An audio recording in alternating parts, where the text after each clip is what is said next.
పూజ్య శ్రీ రాధా మనోహర్ దాస్ గారిని కోరుతూ ఉన్నాను.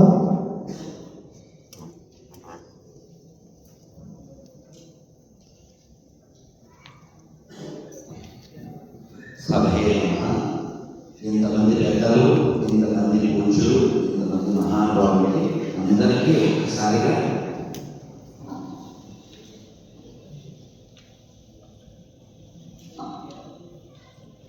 ఇటువంటి దర్శనం మాకు లభ్యమవడం మా భాగ్యం. పూజ అప్పాజీ పరమ పూజ శ్రీ రామసత్యనారాయణ స్వామి వారి యొక్క అనుగ్రహ విశేషం చేత ఈ రోజున మళ్ళీ ఒక్క నెలలోనే అప్పాజీ దర్శనం మాకు లభించింది. ఇంతమంది సాధు సంతుల యొక్క ఈ ధర్మాచార సభలో వినడమే భాగ్యం. ఇంకా మాట్లాడడం మా కర్తవ్యంగా, మా బాధ్యతగా భావిస్తున్నాం. ఇప్పుడున్న పరిస్థితుల్లో మనం ఇలా మళ్ళీ కలవడం అనేది చాలా అవశ్యం. మనం మాట్లాడడం, మనం మాట్లాడుకోవడం, మనం చర్చించడం, వీటితో పాటు మన సమాజంలో మన మాట కోసం పరితపించేటువంటి, మన చూపు కోసం పరితపించేటువంటి వేల లక్షల మంది ఉన్నారని గ్రహించి వాళ్ళతో కూడా చాలు చెప్పినట్టుగా కోవాలంత తీయని మాట్లాడి దారిద్ర్యంతరకు అంటే మనం సమాజంలో చాలా మంది మన మాట వినాలని, మన ప్రేమ పొందాలని చాలా ఆశిస్తున్నారు. కానీ చాలా మంది పెద్దలు పడేవాళ్ళు బిజీగా ఉన్నారు. సాధన చేసుకోవాల్సిందే. మనం ఆశ్రమాల్లో ప్రవేశించినందుకు మన యొక్క ముఖ్య కర్తవ్యం. కానీ పూజ అప్పాజీ ఇందాక చెప్పినట్టుగా అడుగులు బయటకు వేయాలి. మనం అడుగులు బయటకు వేయకపోతే మన పైన పిడుగులు పడుతూ ఉన్నాయి. ఇప్పటికే ఇంకా పిడుగులు పెరగకూడదంటే మన అడుగులు ఇంకా బాగా పెరగాలి. సమాజం పక్క దేశాల్లో, పక్క రాష్ట్రాల్లో ధర్మానికి ఎటువంటి హాని జరుగుతుంది, ఏ విధంగా హిందుత్వాన్ని నిర్మూలిస్తున్నారు. చాలా పథకం ప్రకారంగా ఇదివరకు దేవాలయాలు ధర్మానికి కేంద్రంగా ఉంటే ఇప్పుడు దేవాలయాల్లో కూడా ఎవరు ప్రవేశించకూడదో వాళ్ళు ప్రవేశించి ఎన్ని అకృత్యాలు చేయకుండా అన్ని చేస్తున్నారు. కాబట్టి మనము ఎక్కడ ఉన్న మనము మిగిలినటువంటి మన వాళ్ళతో మనం సమయాన్ని ఇవ్వాలి. కొన్ని మంచి చెడు ఉదాహరణలు కూడా ఇవ్వాల్సి వస్తుంది. సమయం తక్కువే, ఆ సమయంలోనే ప్రయత్నం చేస్తాను. ఉయ్యూరు ఇక్కడ చాలా దగ్గర మా లాయర్ శ్రీకృష్ణ గారు ఎప్పుడో చెప్పారు. ఆయన దగ్గరికి వచ్చే క్లయింట్ని ఎందుకు మతం మారేవు అంటే అతను చెప్పిన మాట, అతను సంవత్సరం పాటు తిరిగేది మా ఇంటికి అందుకని అని. అంటే చూడండి, వాడు ఎండ్ అవ్వడానికి వాడు ఎండ్లెస్ ఎఫర్ట్స్ పెట్టాడు. మళ్ళీ తిరిగాడు. వాడు మొహమాటానికి అయినా సరే వాడి మాట వినాల్సి వచ్చింది. ఇళ్లలో 10 మనుషులు కూడా మన ధర్మనాశనం చేయడానికి పావుగా వాడబడుతున్నారు. అలాగే ఇందాక కంచి పీఠం నుంచి వారు కూడా కొన్ని ఉదాహరణలు ఇచ్చారు. ఈ ఎస్సీ హాస్టల్ ఇంకా వాళ్ళదే అన్నట్టుగా. కారణం ఏంటంటే మనం ఎవరు సమయం ఇవ్వడం లేదు. అలాగే రాత్రి మన హేమంత్ కూడా ఒక ఉదాహరణ ఇచ్చాడు. ఈ కృష్ణా జిల్లాలో ఒక ఊరు తీసుకెళ్ళాడు చాలా కాలం క్రితం. ఒక దళిత కుటుంబానికి, ఆ కుటుంబం మేము వెళ్ళాము, అక్కడ పాలు సేకరించాం. వాళ్ళు అక్కడ ఏదో కాళ్ళు కడిగారు, పాల పూజ చేశారు. మేము వచ్చేసాం. ఆ కాళ్ళు కడిగిన చోట ఒక పొట్టలా వచ్చిందని వాళ్ళు దాన్ని పూజ చేస్తూ ఉన్నారు. ఆ తర్వాత ఫాలో అప్ చేసేవాళ్ళు లేకపోవడం వల్ల మళ్ళీ వాళ్ళే వచ్చి వాళ్ళని బెదిరించో అడిగించో కలిపేసుకున్నారు.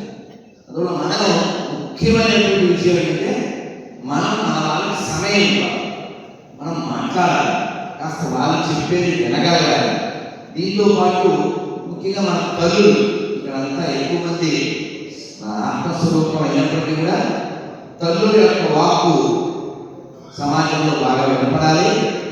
ఎందుకంటే మనం గుర్తించిన ఈ సమాజాన్ని నిర్మించిన తల్లుల చేతుల్లో ఉంది. ఇది జరిగితే సమాజంలో చాలా సులభంగా ధర్మం నిశ్చయంగా నిలబడుతుంది. ఇదే విజయవాడలో జరిగినటువంటి ఇది కూడా ఒక డాడీ ఉదాహరణ ఏంటంటే చెప్పడం తప్పదు. ఒక ఆటో పైన చాలా కాలం క్రితం ఆటో ఎక్కడ చూశాను, వాళ్ళు రాసింది కాపరి అది లోపలికి వెళ్తే గోవర్ధన, ధనలక్ష్మి ఇలాంటి పేర్లు ఉన్నాయి. ఏంటంటే బయట ఎలా ఉంది లోపల ఎలా ఉందంటే, నాకు శివయ్య అంటే చాలా ఇష్టం అండి, దుర్గమ్మతల్లి అంటే చాలా ఇష్టం అండి, కానీ ఇంట్లో స్త్రీలని వాళ్ళు ఆ విధమైనటువంటి మోల్డ్ చేశారు. నేను నా సంసారాన్ని రక్షించుకోవడానికి ఈ మతంలో ప్రవేశించవలసి వచ్చింది. అంటే రకరకాల ప్రయత్నాలతో ఇష్టంతో సంబంధం లేకుండా మత మార్పు జరుగుతుంది. అందువల్ల మనం ఉన్నామనే ధైర్యం మిగిలినటువంటి సమాజానికి ఇవ్వాలి. అలాగే ఇంతమందిని చూస్తే మా మనసులో అనిపించింది ఏంటంటే, బాల్యం నుంచి రాష్ట్రీయ స్వయం సేవకుడిగా ఇప్పుడు రాష్ట్రీయ స్వయం సేవక సంఘ 100వ జయంతి ఉత్సవంలో స్వామి వివేకానంద యొక్క జయంతి సందర్భంలో ఆ శ్లోకం ఒకసారి మీకు చెప్పాలనిపిస్తుంది. యం వైదికాంత దృశపురాణ ఇంద్రం యమం మాతర్శ్వానమహో వేదాంతినో నిర్వచనీయమేకం కిం తద్ధమ్మేన వినిర్దిశంతి సైవాయమీశం శివయిత్యవోచన్ యం వైష్ణవా విష్ణురితి స్తువంతి బుద్ధస్తదాహన్నితి బౌద్ధ జైన సత్శ్రీ అకాలే చ సిక్క సంతా.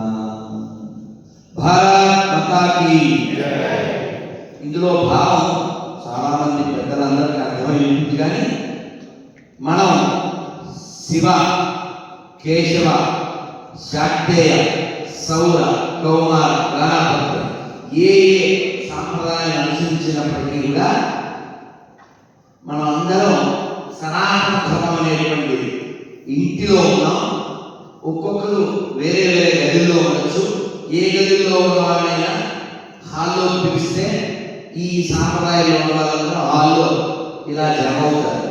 కానీ ఎవరైనా ఒక్కసారి ఈ హాల్ దాటి, ఈ ఇల్లు దాటి, ప్రాంగణం దాటి బయటికి వెళ్తే వాడు ప్రసాదం తీసుకోడు, వాడు గుర్తుపెట్టుకోడు.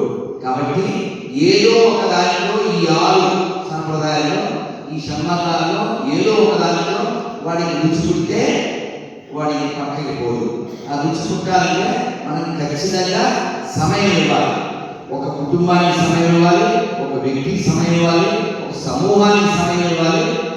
అటువంటి దాంట్లో మొన్న పూజ గణపతి సత్యనారాయణ స్వామీజీ చేతుల మీద సనాతన ధర్మపరులు అవార్డు స్వీకరించిన మర్నాడు అమ్మవారి దగ్గరికి వెళ్తే, చాముండి అమ్మవారి దగ్గరికి, అక్కడ ఒక 7 ఏళ్ల పిల్ల భగవద్గీత మొత్తం 700 శ్లోకాలు వచ్చు. ఎలా వచ్చు అంటే పూజ్య స్వామీజీ అప్పాజీ ఆధ్వర్యంలో ఆన్లైన్లో జరుగుతున్నటువంటి భగవద్గీతని 9 నెలల్లో నేర్చుకుంది 7 ఏళ్ల పిల్ల. కాబట్టి మనం ఖచ్చితంగా మన ప్రమాణ ప్రభు చెప్పినట్లుగా భగవద్గీతని లేదు మన యొక్క భారతీయ తత్వ, అది రామాయణ, మహాభారత, ఉపనిషత్తు ఏదైనప్పటికీ మనం ప్రచారం చేస్తే వినడానికి చాలా మంది సిద్ధంగా ఉన్నారు. అందులో నా పెద్ద పెద్ద ఫ్యాన్స్ అందరూ 3 ఏళ్ల వాళ్ళు, 5 ఏళ్ల వాళ్ళు, 9 ఏళ్ల వాళ్ళు, 11 ఏళ్ల వాళ్ళు, 15 ఏళ్ల వాళ్ళు. మా పాప, మా బాబుని వీడియో చూస్తారని అలా వాళ్ళు వినడం, చదవడం, శ్లోకము లేదా కీర్తన నేర్చుకోవడం అందరూ సిద్ధంగా ఉన్నారు. మనమే వెళ్ళాలి, ఇది మనం గ్రహించాలి. అందరూ పెద్దవాళ్ళు, మీకు తెలియదు కాదు. మనం సామాన్యుల సమయం ఇవ్వగలిగితే చాలా మార్పులు వస్తాయి. ఈ సమాజాన్ని మనం కాపాడుకోవచ్చు. హిందువులు చాలా బలంగా ఉండవలసిన సమయం ఇప్పుడు మనం సమయం ఇవ్వకపోతే సమయం ఇచ్చిన తర్వాత బంగ్లాదేశ్లో ఏం జరుగుతుందో, పాకిస్తాన్లో ఏం జరుగుతుందో అది చేయడానికే చాలా మంది సిద్ధంగా ఉన్నారు. ఈ మతాంతీకరణ చాలా వేగంగా జరుగుతుంది. ఈ సందర్భంలో సంఘలో మేము నేర్చుకున్న ఒక గీత గుర్తొస్తుంది, అది కొంచెం చెప్పి నేను ముగిస్తాను. ఆదిశంకరుడి శంకారం అగస్త్యమౌని ధర్మ ప్రచారం సమర్థరాముడు పరమహంసలకు జన్మనిచ్చిన పుణ్యభూమి ప్రపంచ సభలో గర్జన చేసిన భారతవాణి నాదనవోయ్ ఆ వివేకవాణి నాదనవోయ్ మనదేనోయ్ భారతదేశం మనదేనోయ్ దిక్కులన్నీ బిక్కటిల్ల భారత మాతకు జయనవోయ్ భారత మాతకు జయనవోయ్ భారతకి.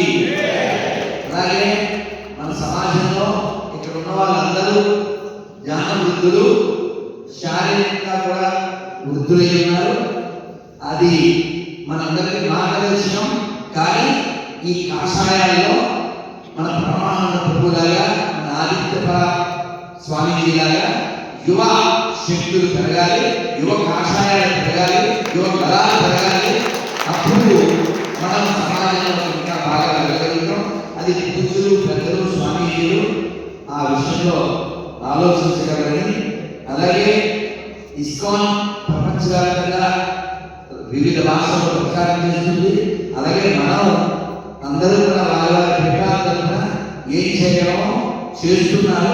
అయితే చిన్న స్థాయికి మన ప్రచారం వెళ్ళట్లేదేమో అనిపిస్తుంది. ఎందుకంటే మనం పల్లెటూరు వెళ్ళే డొక్కాశేఖర్ గారి ఊరు, ఆ గోడల మీద, అలాగే అంతకుముందు బాడీ వెళ్తే అక్కడ ఆ చెట్ల మీద వాళ్ళకి సంబంధించినటువంటి కాగితాలు లేదా పాంప్లెట్ ఒక ఫ్లెక్సీలో అనిపిస్తున్నారు ఇతర మతాల వాళ్ళు. కానీ మన దురదృష్టం, మన దేవాలయాల్లో కూడా ఒక శ్లోకం ఉండదు, ఒక గోడ మీద ఒక మంచి వాక్యం ఉండదు. మనకి గోల్డెన్ కన్నా అనంతావైన మనకి గోల్డెన్ ఉంది, కానీ సర్వేజన సుఖభవం అనే పదం కానీ ఒక వాక్యం కానీ లేదు. మాతృదేవ భవన్ ఇలాంటివి మన దేవాలయాలు రాసి లేవు. దేవాలయంలో ప్రవేశించడం, అక్కడ దానం, బయటకు వచ్చేవాడు అన్నం, వీరికి వచ్చేది జ్ఞానం శూన్యం. అందుకని దేవాలయాలు ప్రచార కేంద్రాలు కావాలి. అది అప్పుడు మాత్రమే వచ్చిన వాళ్ళలో మార్పు వస్తుంది.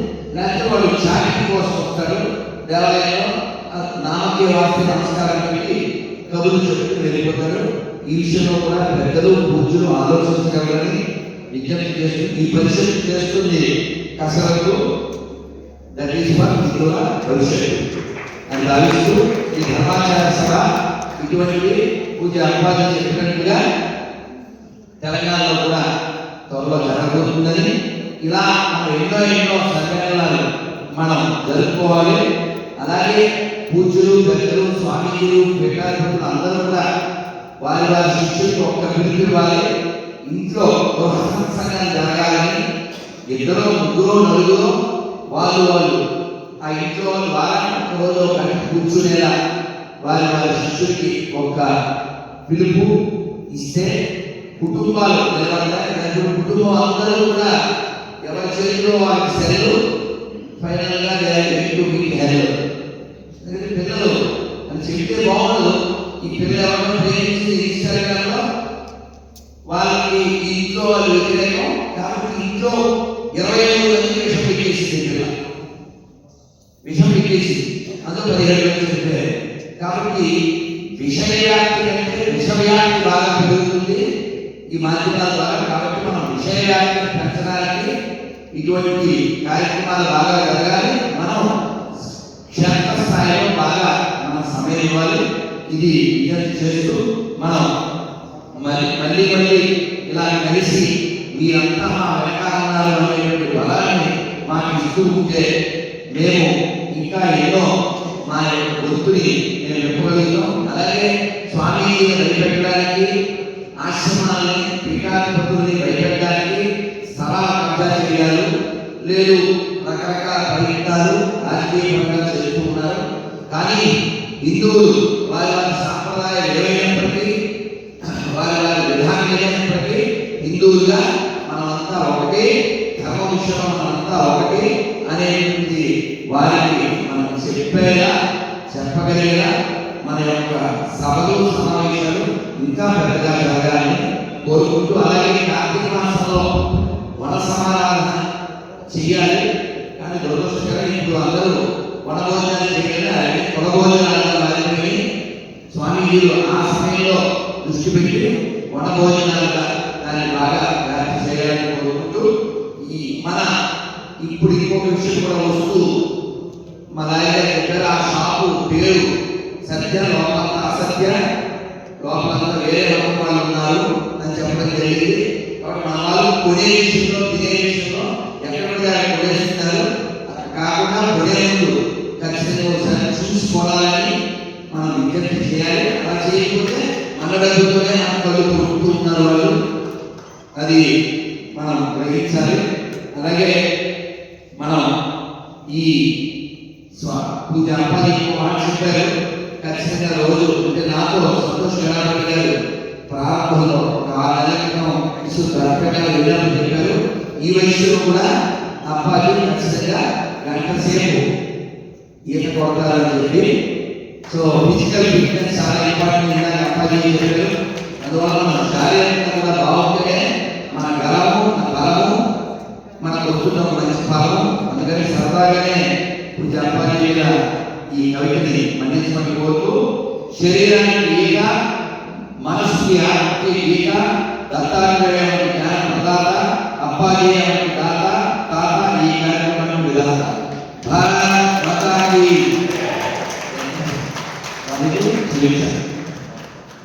ఎంతో అద్భుతంగా వారి విభూతులు వచ్చేటటువంటి ప్రసంగాన్ని అందించినటువంటి పరమ పూజ్య శ్రీ రాధాస్ గారికి అనేక ధన్యవాదాలు తెలియజేసుకుంటూ, ఉదయ కాలానికి సంబంధించినటువంటి కార్యక్రమాలు ఇప్పుడు ఉన్నాయి.